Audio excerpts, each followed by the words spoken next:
Construction zone barriers like this one right here are meant to keep road workers safe and drivers aware. But as you can see right here, there are only a few inches separating me from this busy traffic. Are these road working conditions really as safe as we think?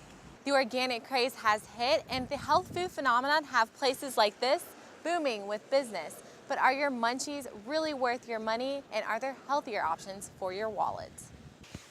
Children that are not read to enter school with less than 60 hours of literacy nutrition, and with more books on the shelves than there are people walking through the Carnegie Center doors, the center is making this number a work of fiction.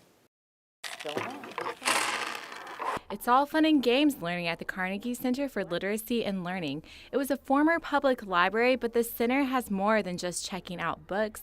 The nonprofit Family Learning Center tutors children in reading, writing, math, and technology. The Carnegie Center celebrated their 20-year anniversary yesterday, which has come a long way since it opened. We had very few to start with. We started with about 10 pairs. And every year it got bigger and bigger by word of mouth, and more people wanted to bring their kids here for one-on-one tutoring. And today there are well over 100 one-on-one tutor pairs. For most of the volunteer tutors, it's not all about the teaching, but it is the lifetime relationships they will make with their students. Even first-time tutors can feel that instant joy they get from volunteering. Probably just getting to know this guy because he is one special kid. And I just couldn't have asked for a better first student. Students even get that further urge to learn and have fun while doing it. Besides one-on-one tutoring, there are classes and clubs that any child can join. The Carnegie Center is not only for learning, but it is also a place to make long-lasting relationships and memories.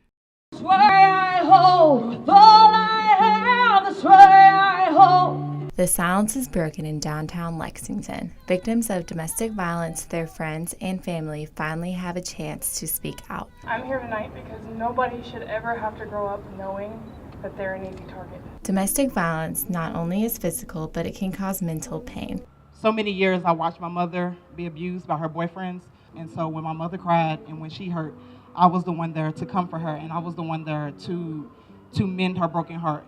But my mother never spoke up. And for her, it was, oh, it's normal. Rallies like Take Back the Night are designed to let victims and friends know that you should not be afraid to speak up. There are also community outreach programs to help victims of domestic violence. All of our services are free of charge. We provide support groups throughout all 17 counties. We go to court so that no victim goes and has a protective order or has to go through that court process without the support of an advocate.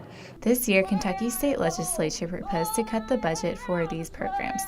Public rallies and community outreach programs are the first steps for overcoming domestic violence.